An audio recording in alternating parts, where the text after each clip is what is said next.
Tá bom? Mais uma vez, bom dia. Agradeço a todos que participam nessa campanha, nessa linha de seminários que a EBP está oferecendo, né, que começaram uns 10 dias atrás. Esse seminário hoje é o último dessa campanha, né, de webinários técnicos.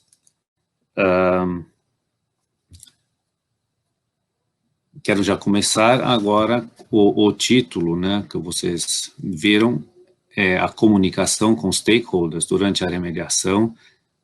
Esse título, talvez vocês receberam também um resumo por escrito, né, dessa apresentação. O resumo, na verdade, é um pouco diferente. Eu quero abranger um pouco mais esse tema, que não é só simplesmente essa comunicação com stakeholders durante a remediação, e de forma geral, quero abordar mais a gestão de crise, né, de uma situação crítica, de um projeto sensível, onde a comunicação tem um fundamental papel. Mas para fazer uma comunicação eficiente e boa, precisa fazer alguns outros trabalhos para ter um sucesso, ou de fazer essa comunicação de melhor forma possível. Para tal, existem algumas ferramentas. Vou ir no próximo slide agora, vamos ver quanto demora para carregar. Já veio. Essa foto, provavelmente muita gente conhece. No Grande São Paulo, na parte sul, né? É o Barão de Mauá, que aparece aí nas imprensas. Esse é só um exemplo, tem vários outros exemplos, tem o Senta Norte, tem outros condomínios residenciais que estão com problemas. Então, a situação ambiental nesses projetos sensíveis já é um desafio, resolver esse desafio. Mas geralmente, nesse tipo de projetos sensíveis, onde tem envolvimento de terceiros, de residentes,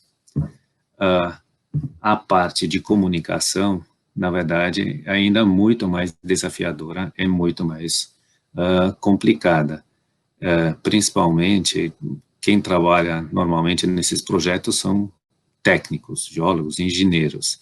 Aí entra a parte de comunicação, que precisa pensar um pouco diferente e preparar toda essa parte de uma forma bem estruturada e profissional, e trazer também, obviamente, outros profissionais no time. E todo mundo sabe também, desculpa, um projeto desse com má comunicação não chega em lugar nenhum, não consegue nem fazer os trabalhos, e o risco para danificar, né, a imagem da empresa é enorme.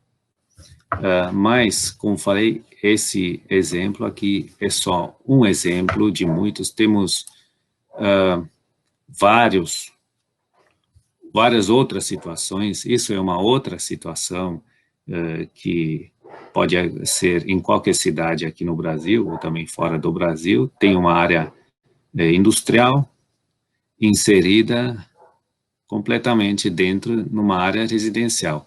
Essa área industrial tem uma contaminação, essa contaminação migrou para fora do site e está colocando, eventualmente, os moradores em risco. Então, para investigar, e não só para remediar, para investigar essa área toda, a gente entra em contato com os moradores, com os residentes lá no entorno. E, portanto, tem que comunicar isso, tem que comunicar a situação, tem que comunicar o andamento, o sucesso de todo esse trabalho. Tem mais um exemplo, que também é um exemplo que pode ser em qualquer lugar em São Paulo ou em qualquer outra cidade. Aqui também uma área desativada, uma área industrial desativada, onde houve também essas atividades que provocaram uma certa contaminação na água subterrânea, que migrou na área do vizinho, o vizinho está plantando legumes, ou está plantando comida. Então, existem N situações nas áreas urbanas com esse perfil de projetos. Esses são situações muito sensíveis, dependendo, obviamente, também quem são os envolvidos lá, quer dizer, os residentes. Se esses residentes são bem estruturados, bem ativos, né? Tem áreas onde os residentes são menos ativos, tem áreas onde os residentes no entorno são muito ativos e muito bem organizados. Isso aqui só mais um exemplo. Nesse caso também foi o Barão de Mauá, existem notícias, né? CETESB recomenda a retirada de moradores, tem manifestações e tudo isso. Então, é uma situação de crise, uma situação muito complicada, e tem que pensar que, na verdade, nem tem mais tanto a ver nesse momento com a parte ambiental, muitas vezes, e tem que pensar muito bem como comunicar isso, como se comunicar com todos os envolvidos nesse projeto, com todos os stakeholders. Então, qual a motivação e o objetivo desse trabalho que precisa ser feito? Primeiramente, é minimizar os riscos para uma possível situação de crise, hoje, se já está na crise, minimizar os riscos para ficar pior, e, obviamente, antes, se ainda não está na crise, evitar que chegue numa situação de crise. E também para realizar, para conseguir implementar ou fazer os trabalhos de investigação ou de remediação nessas áreas críticas, em áreas públicas ou área privada de terceiros. E tem um terceiro motivo que a própria CETESB, a DD 38, está pedindo um plano de comunicação. Dentro do manual deles, eles estão pedindo esse plano de comunicação. Esse não é bem detalhado exatamente qual é a cara desse plano de comunicação, mas, enfim, tem que apresentar um plano de comunicação. Agora, na realidade, tem que ter, no projeto mesmo, precisa ter um plano bem estruturado, uma estrutura bem organizada de comunicação, de times de gestão de risco. Então, what to do, how to do? Essa é a pergunta. Como que faz isso? Quando a crise está lá, todo mundo começa a correr. Só é sempre melhor ser preparado, já ter algumas ferramentas na mão para conseguir, enfim, conduzir essa crise ou evitar chegar na crise. Para tal, início de cada projeto, que é um pouco mais sensível, um pouco talvez mais complicados, é recomendado fazer uma avaliação do projeto e ver as possíveis estratégias, os possíveis caminhos que esse projeto pode tomar, com todos os riscos envolvidos. Essa é uma árvore de decisão, que obviamente é customizada, é típica para cada um dos projetos, isso tem que ser elaborado em time, esse decision tree, para vislumbrar os caminhos, os possíveis caminhos do projeto, e também para identificar os possíveis riscos, e também para acompanhar em qual direção o projeto, na verdade, está indo. Se a gente vê aqui, a CETESB está está pedindo, né, está mandando parecer, está fazendo demandas, o cliente responde, a gente responde essas demandas, aí cabe a CETESB aceitar, não aceitar, e assim vai. Caso que aceita as recomendações, como vai em frente? Faz avaliação de risco e elabora o plano de remediação. Caso que não aceita, o que pode acontecer? A CETESB pode mandar uma infração, pode mandar uma multa, e aí vai. Faz avaliação de risco. O risco pode ser confirmado, o risco não pode ser confirmado. Se o risco não confirmado, não precisa de remediação. Se o risco for confirmado, aí vai em frente e segue o manual de gerenciamento para a remediação. Isso pode continuar, esse decision tree, essa árvore de decisão, pode levar, obviamente, mais longe, aí chega na nossa parte que é mais interessante. Uma coisa é remediar on-site, ou seja, dentro dos limites da fábrica, da área industrial. Uma outra situação é se precisa trabalhar, também não só remediar, também investigar na área de terceiros. Esse a gente fala de remediação, é mais sensível ainda. Remediar em área pública ou até remediar em área particular, em residências, onde eventualmente precisa remover moradores, tem que comprar casas. E tudo isso pode ser vislumbrado aqui num decision tree, numa árvore de decisão, certo?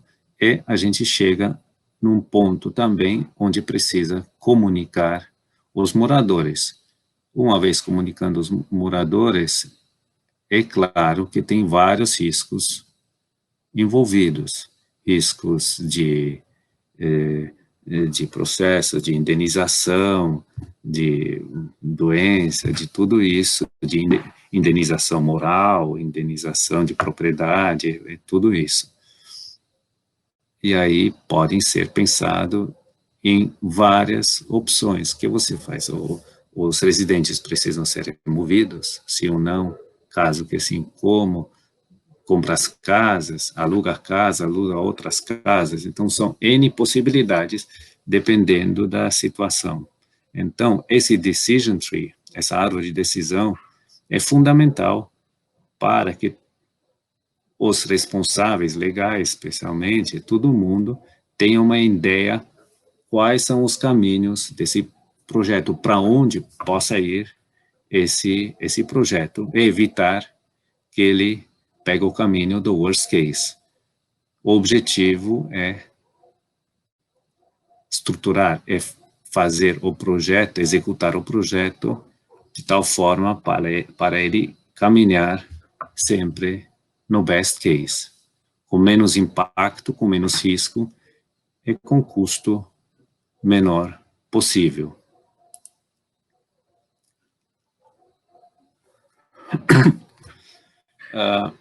Agora, no início de um projeto desse sensível, é importante entender com quem a gente está lidando. Tem que entender quais são todos envolvidos. Então, antes de tudo, é claro que num projeto tão sensível, com potencial de crise, esse projeto não toca uma pessoa, duas pessoas, tem sempre um grupo que está fazendo a gestão desse projeto, um grupo geralmente multidisciplinar, que tem os técnicos, né, toda a parte técnica, tem a parte jurídica, tem a parte de comunicação. Aqui do lado direito, o plano de comunicação, na verdade, ele é um fruto de tudo isso. Então, antes de fazer esse plano de comunicação, é recomendado fazer todos esses outros, ou não todos, dependendo da seriedade e da complexidade do projeto, mas recomenda-se fazer o uso dessas outras ferramentas, de todas essas ferramentas. É importantíssimo esse decision tree, essa árvore de decisão. É importante fazer um mapeamento do entorno, estou falando um mapeamento do entorno da fábrica, ou quem são os residentes, quem são as pessoas lá, como são organizadas, não são organizadas. Fazer uma matriz de risco, vou mostrar depois um pouco que significam, que são essas ferramentas, a matriz de risco. Question and Answers também é um documento que ajuda muito nessa situação, nesse tipo de projetos. O White Paper, também uma ferramenta que está sendo usada aqui nessa gestão de crise, que talvez seja mais conhecida na área de marketing, né, o White Paper, mas na nossa área aqui de gestão de crise também ajuda muito. Aí o próprio plano de comunicação, que precisa ser entregue também à CETESB, talvez não com todo aquele detalhe que a gente está fazendo, mas tem que entregar esse plano, tem que definir um time de comunicação, um comitê de crise, e, obviamente, precisa de reuniões periódicas com todos envolvidos. Então, essas reuniões técnicas, elas se mostraram em todos os projetos que eu já trabalhei, a EBP, antiga Geoclock, já teve essas reuniões, são fundamentais. Muitas vezes não são reuniões fáceis, com moradores que são muito nervosos, muito tensos com a situação, onde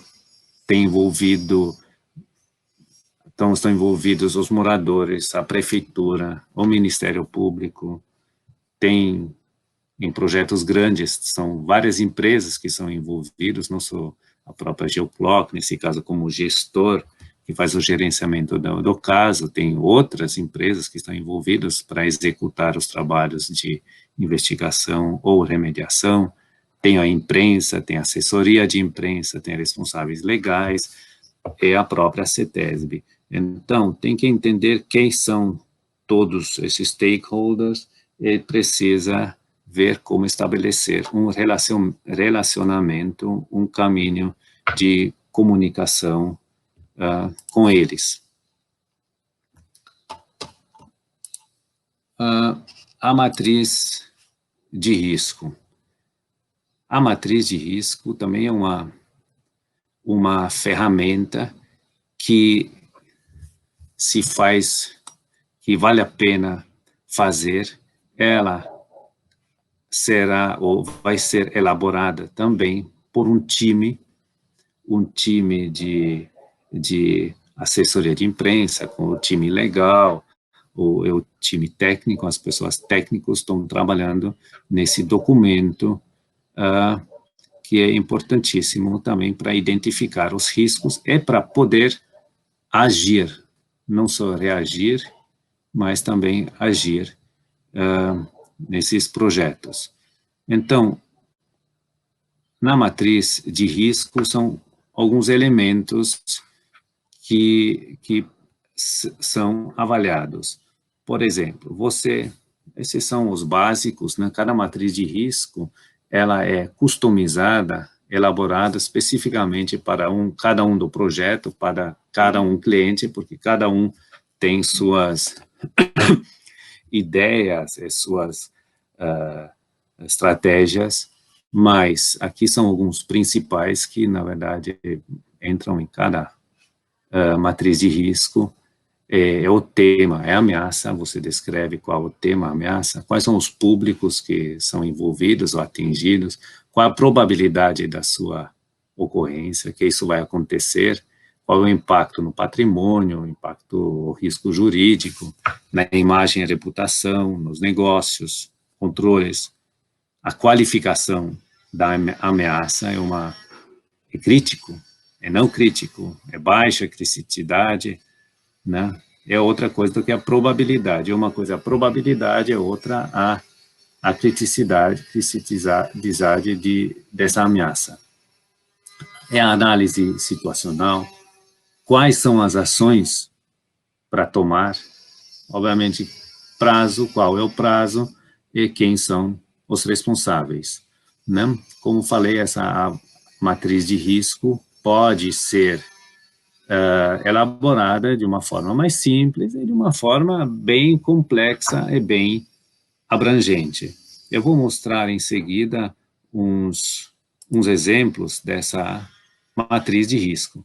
É tipo uma planilha Excel que mostra de uma vez à vista a situação, e você já fica de olho onde está vermelho. Por exemplo, aqui, os seus assuntos mais críticos são com probabilidade alta e com criticidade alta. Claro, esses são os pontos de atenção. Por exemplo, aqui, entrada de maquinário, o primeiro item, entrada de maquinário para intervenção, para intenção na área do plantio, do vizinho. Públicos, quem são os vizinhos? Probabilidade alta, sim, claro, porque eu vou ter que instalar os poços lá. A qualificação da ameaça, bom, é crítico, isso pode ser crítico, porque eu vou entrar no plantio, vou entrar na casa das pessoas e tudo isso. Quais são as ações? Eu preciso comunicar ao vizinho, eu já vou... Então, tudo isso eu já vou ter que preparar antes, né? O que eu vou falar para o vizinho, como que eu vou explicar tudo isso. Então, essas são as ações, e a partir dessa matriz de risco, eu posso identificar os pontos mais críticos e já começar a me preparar para quando essas situações vão acontecer ou talvez vão acontecer. E aqui no final é o responsável. Quem é? É a Geoclog, é o EBP hoje, ou é um time inteiro que vem preparando essas ações para a situação. Tenho aqui mais uma outra, um outro exemplo, que é só colocado de uma outra forma, talvez entram um e outros pontos de vista, né? Pontos de atenção, qual é a janela de tempo, quando isso pode acontecer, mas a gente tem os elementos mais importantes. Esse é sempre o tema, é a probabilidade, quais são os públicos, quais são as ações e o projeto, o risco para o projeto. E aqui, da mesma forma, a gente foca na probabilidade alta e no risco alta.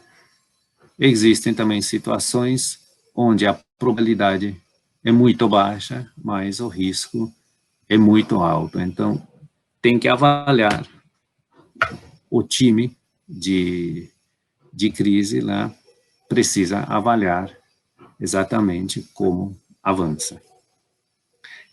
Vou mostrar mais uma matriz de risco, que é mais para engenheiros, ou pessoas que gostam de números, que mais ou menos da mesma forma, mas colocado em números, tipo aqui de 1 a 10. Então, você tem uma soma depois, e com isso você qualifica também quais são os seus elementos, quais são as suas situações onde precisa mais atenção. Então, essa matriz de risco também precisa ser atualizada frequentemente, porque as situações num projeto mudam, e por isso tem que adaptar. A próxima ferramenta é Question and Answers. Question and Answers, na verdade, é um documento que você também faz antes que chegue a crise, justamente para evitar ou para ser preparado para uma situação de crise. Você já tenta responder as perguntas que provavelmente vão surgir uma vez que você entra em comunicação com a comunidade, com terceiros, com a imprensa, uma vez que esse projeto, esse assunto específico dentro do projeto vem na imprensa ou vem nos moradores. Então, geralmente são documentos de 30 a 100 perguntas, voltadas a vários temas institucional, ou seja, essa empresa, quem é a empresa, o que ela faz, tal, tudo isso, qual é o processo industrial, o que a empresa estava fazendo, está fazendo lá, um pouco sobre a política de meio ambiente, sustentabilidade, essa coisa da empresa, e depois sobre o caso. Então, você já prepara todas essas respostas de uma forma palatável, né, entendível para esse público de fora que não é especialista. Se você se prepara para uma eventual ação judicial, caso que tenha alguma coisa, ação civil pública também, você já tenta responder, você já responde essas eventuais perguntas que possam aparecer. É uma ferramenta que ajuda, que você fica com ela na gaveta, que ajuda muito quando chega na situação. Uma outra ferramenta é o white paper, a gente já está chegando aqui no fim, é o white paper, também um documento que, na verdade, ele te fornece, te traz informações importantes, um input muito valioso para a definição da estratégia de comunicação. Ele também pode, como está escrito aqui, ser composto por seguintes temas: o contexto da situação toda, você já pesquisa, tenta entender o perfil da cidade, o perfil das pessoas, da região, o perfil do prefeito, dos políticos lá, como atua a Secretaria de Meio Ambiente, tem outros problemas naquela região, cidade, como a CETESB está atuando lá, se existe um promotor, como ele está, o perfil da comunidade, que é muito diferente, é muito importante entender. Como eu já falei no início, tem comunidades que são muito ativas, tem outras comunidades que são menos ativas, então tem que agir, adaptar essa comunicação a essa situação. Existem líderes, né, várias vezes nessas comunidades tem um líder que é muito ativo e, inclusive, pode ter muito conhecimento técnico. Então, tem que adaptar todas essas respostas e a comunicação a esses perfis. Aí já estamos indo na parte de comunicação mesmo. Então, num projeto desse, além da toda a parte técnica, né, em paralelo, tem a equipe de comunicação. E, como falei, essa equipe de comunicação é uma equipe multidisciplinar, que são os técnicos, que também estão com mais habilidade, também com mais conhecimento nessa parte de comunicação, porque tem uma assessoria de comunicação, uma assessoria de imprensa, que trabalham junto nessa equipe de comunicação, porque precisa definir, devido a tudo que eu falei antes, essa linguagem visual, linguagem textual, né, tem que adaptar tudo isso para aquela situação, qual é o timing certo de comunicar, certo? Geralmente as coisas precisam acontecer rápido, senão é sempre uma comunicação reativa, que também muitas vezes não é tão bom, às vezes sim.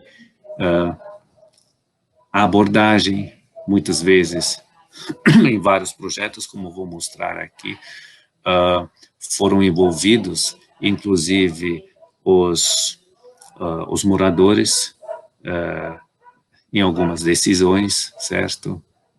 Houve reuniões com os moradores para definir uns cronogramas de execução, de implementação, e tudo isso.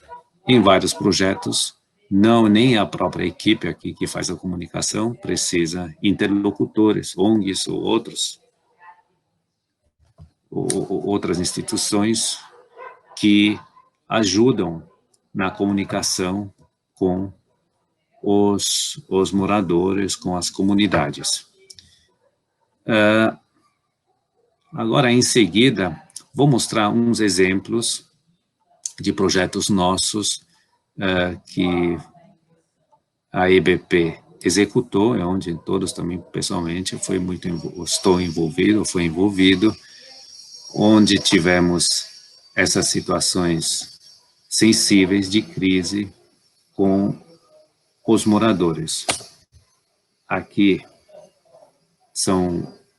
primeiro foram criados em alguns projetos, foi criado um site na internet, onde foram colocados regularmente comunicados, e as pessoas usavam isso para fazer perguntas, para se informar, etc., para saber como é o andamento do projeto, as visitas da CETESB no projeto, enfim, eles têm um portal onde eles podem buscar informações e também onde eles podem colocar perguntas e dúvidas e reclamações também. Esses também são válidas, porque muitas vezes esses projetos, hoje, como é muito pelo meio digital, WhatsApp, também internet, obviamente que tem muitos canais que os próprios moradores estão criando, no Facebook, Twitter, tudo isso, eles estão se pronunciando de uma forma. Então, isso tudo também precisa ser observado e avaliado como a comunidade está agindo. Aqui na internet foi comunicação durante o projeto, durante as investigações, durante as obras, tem perguntas e respostas, então os moradores podem fazer isso através da internet, mas não só a comunicação, como falei, isso precisa ser avaliado, qual é a comunidade, se tem uma comunidade, como em um caso, são basicamente pessoas mais idosas que não trabalham com internet, certo? Eles não têm nem WhatsApp, nem celular, e menos ainda internet. Então, nesses casos, tem que trabalhar com flyers, com cartilhas, com informativos em papel, cola na porta, entrega. Na época de coronavírus, é mais a própria ligação, informação por telefone com os moradores.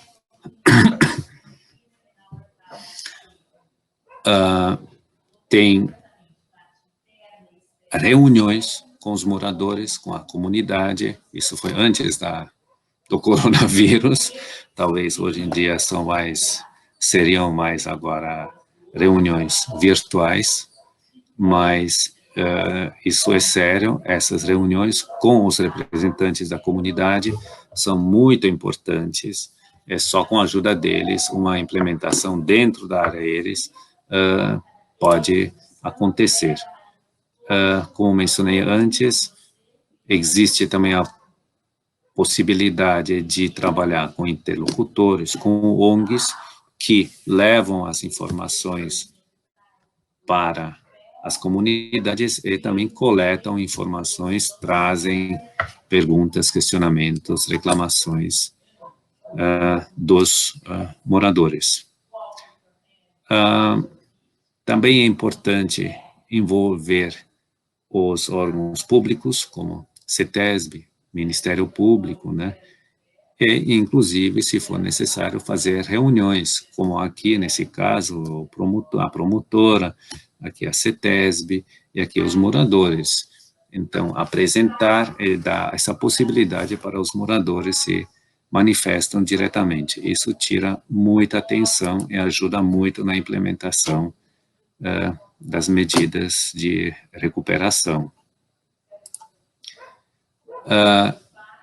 Obviamente, Para tudo isso, precisa treinar também as nossas equipes técnicas, certo? Mesmo porque, querendo ou não, a equipe técnica, ela não faz essa comunicação, mas ela está em comunicação com os moradores, porque ela trabalha na área dos moradores, na área de terceiros. Então, eles precisam ser preparados, pelo menos minimamente, para se comunicar de uma forma adequada com os moradores. Aqui, assessor de comunicação, né? Foram gravados vídeos e disponibilizados na internet, o WhatsApp, o Facebook. Obviamente, tem também sempre reuniões periódicas com a CETESB, com o órgão ambiental, tem visitas dos órgãos ambientais nessas áreas que é muito importante, que tira a atenção dos moradores, que mostram que o órgão ambiental está envolvido, está de uma forma controlando se os trabalhos são executados de forma adequada. Aqui só um outro exemplo, né, no Barão de Mauá, que Barão de Mauá era um projeto grande, né, com muitas atividades, muitas ações grandes e muita gente envolvida, né. Por exemplo, aqui precisava remover um estacionamento, né, mudar o estacionamento de uma parte dos moradores. Num caso assim, os próprios moradores foram envolvidos na organização dessas novas vagas. Eles foram perguntados, eles participaram nas reuniões para definir onde são as novas vagas. Toda essa parte de comunicação, todo esse caminho, essa comunicação foi feita pelos vários caminhos de comunicação, informativos, internet, avisos no local, é tudo isso. Bom, já estamos no final dessa apresentação, foi compacto, foi rápido, mas quais são as considerações finais? Então, essa comunicação de uma forma planejada, organizada e transparente traz ganhos para todo mundo que está envolvido, traz mais tranquilidade para os moradores, também para o responsável legal, porque ele pode implementar o que ele precisa implementar de uma forma mais tranquila, sem transtornos, dentro do prazo. A chance de aceitação por parte do órgão ambiental ou dos órgãos públicos também é maior. E precisa envolver os stakeholders, envolver os participantes, não em todas as decisões, mas em várias decisões onde isso precisa ser avaliado, mas é essencial envolver eles para que o projeto tenha sucesso. E, mais uma vez, a gente viu em todos esses casos, que essa estratégia que a gente adotou de utilizar todas essas ferramentas e fazer a comunicação dessa forma organizada e transparente, viabilizaram uma implementação fluida do plano de intervenção, da investigação, remediação, e, obviamente, minimizaram os riscos para virar uma situação de crise e, dessa forma, economizaram dinheiro e também protegeram a imagem do cliente, do responsável legal. Bom, é isso que eu quis falar. Caso não tenha dúvidas ou perguntas, agradeço a participação desse webinário e também dos outros webinários. Muito obrigado. Cuidam-se e até logo. Abraço.